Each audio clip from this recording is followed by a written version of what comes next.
Grant, O Lord, that all who hear the sound of the bells this morning may be stirred inwardly in their hearts to draw near to you, whose praise the bells proclaim, and in you find their salvation and their peace. Through Jesus Christ, our Lord. Amen. Look to, Treble's going, she's gone.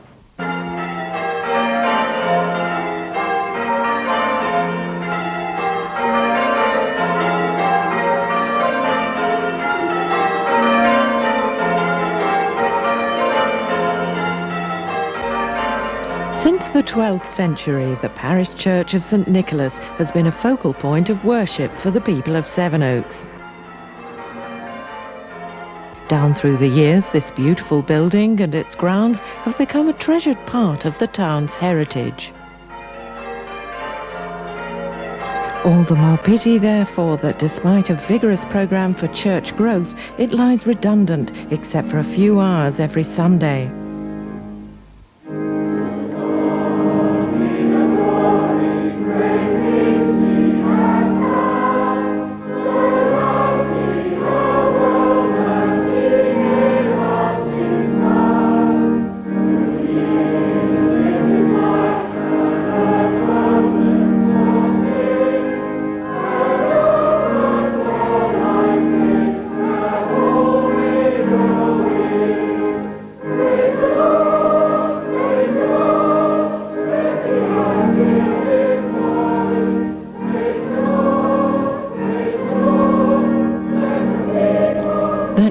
Receives our hearty praise and worship does little to dispel the feeling that these few hours of use are an extravagant waste of such a worthy building.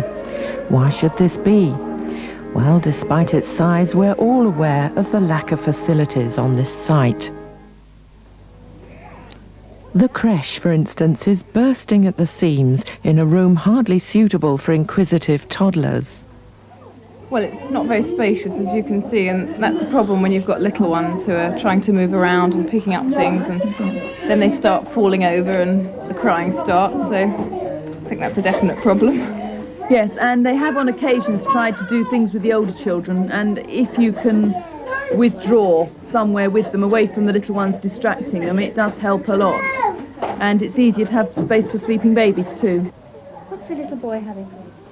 Also, with one creche facility in the Undercroft, children from Mum and Co would settle more happily on Sunday mornings. For the young people, there's no room for them here, and so they have to make the somewhat hazardous trip across a busy main road to the local school. Come on.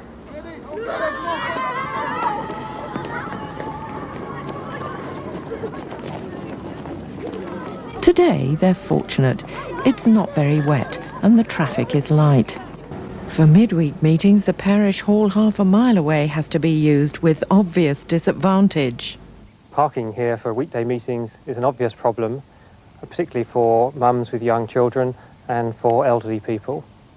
And then because the hall is some way away from the church and not closely associated with it, it makes the step from weekday meetings in the hall to joining us for Sunday services that much more difficult. And then on Sundays, we really can't use the hall at all, being too far away for the children to use it. And then after services, it's a long way for people to go, and we can't really use it for many after-service activities when we have the opportunity to get to know each other better and to welcome newcomers. So what's the answer? For years, the Church Council has given careful thought to finding a solution, and they came up with a number of options. 3, in particular, are front runners. One is to build a new centre in the rectory garden with a car park underneath and to refurbish the church. Another is to build it in the corner of the graveyard. This is a sensitive area and would therefore be vigorously opposed by all the conservationists. The last option is to have everything together on one site underneath the present building, an Undercroft. In fact, this would provide the same space as the parish hall and accommodate all the facilities our different organisations require. At the same time, the church would be refurbished. I look forward to the extra flexibility we're going to have over at the school when explorers move over into the Undercroft. We're looking forward, from the creche's point of view, to having purpose-built facilities in the Undercroft, where children from the age of 1.5 weeks to 3 years can be safely and carefully looked after. We want somewhere where we can provide them with drinks, where we can help with potty training, where nappies can be changed, and where they can play safely. And my mothers can come and feed the babies in the middle of the service if necessary. As things are at the moment, we can't really begin our contact meeting until about 40 minutes after the end of the evening service. And with an Undercroft, we would waste far less time getting from here to there and could begin our meetings much more promptly. There are about 60 3 to 7-year-olds who meet over in Sevenoaks School on a Sunday morning and who feel really cut off from the church family. We're really looking forward to having the Undercroft because then we'll be able to feel part of the church family. It will be wonderful if we had an Undercroft built. Then the explorer leaders wouldn't have such a worry taking the kids across the road each Sunday morning. The concept of an Undercroft isn't new. Many churches have one. We've come down the M4 to Bristol to visit one of the city's best-known churches, Christ Church, Clifton. Its situation is similar to our own, placed in a residential area, but also close to busy shops and offices. In 1975, the Church Council recognised the need to develop their facilities. The vicar, Paul Berg, takes up the story. Previous to having our Undercroft, we had two separate buildings. We had the church, and then we had our church hall about 1/3 of a mile away. And really, we found it was very difficult to use the church hall effectively. Because everything happens on the same site, anything that happens on our site any day of the week seems part of Christ Church's life, whereas when before we had it in a hall 1/3 of a mile away, then you didn't have that same feeling of belonging. The main hall makes a large dining area with extra rooms off to the side. Christ Church makes extensive use of its Undercroft. Every weekday it's open for a wide variety of activities, and at weekends it's used for meetings and get-togethers. So, good value? The cost of building our Undercroft has been very well justified. We've seen a very considerable growth in our congregation during these last 15 years since the Undercroft was first built. So in every way we're entirely satisfied it was good expenditure. To find out how St Nicholas could have its own Undercroft, we've come to Southampton and the offices of Robert Potter and Partners. This won't be the first Undercroft Robert has designed.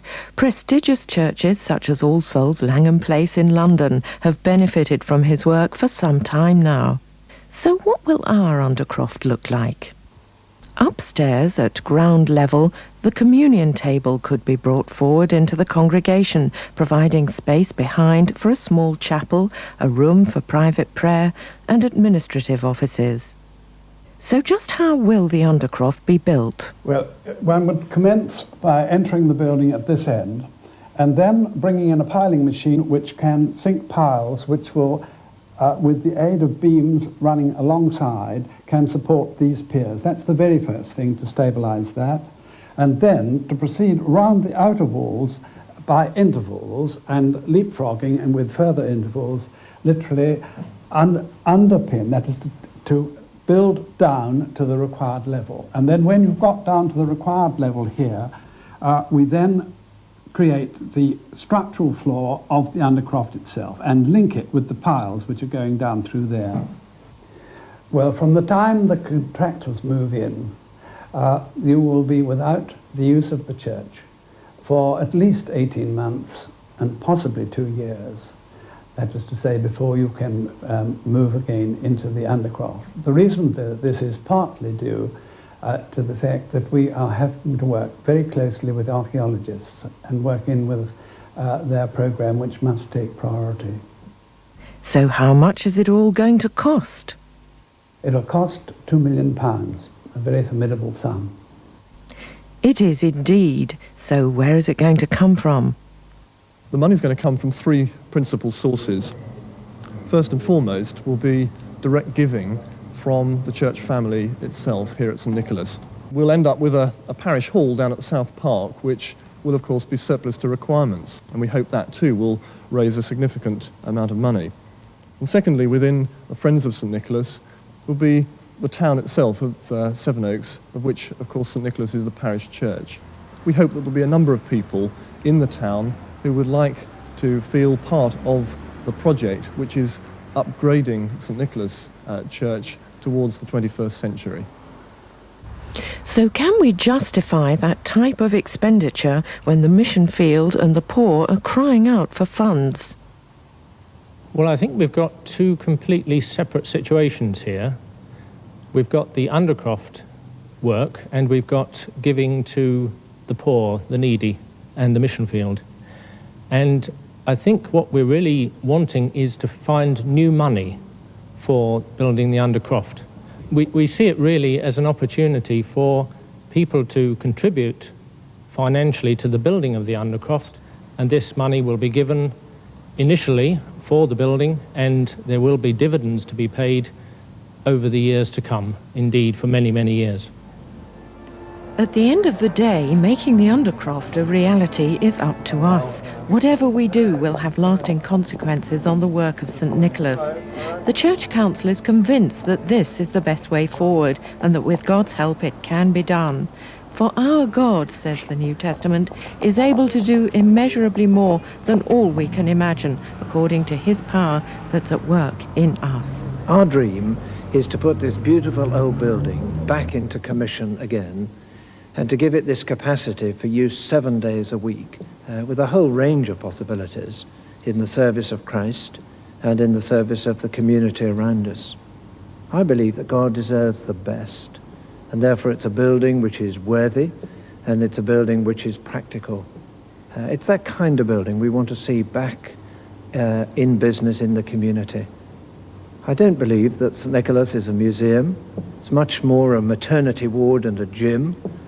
A maternity ward where people can come alive to Jesus Christ, and then a gym where we can be trained to serve Christ in our day and generation, whether it's in the local community, commuting, or to the four corners of the globe. And I think the real question is, has it come to this generation now to rise to this tremendous challenge and put this facility in place, and therefore take us on into the 21st century for Jesus Christ? Well, I hope they'll soon start on the Undercroft, because otherwise I might not be around when you have the Thanksgiving service for it, and it won't be the same looking down on you all from above.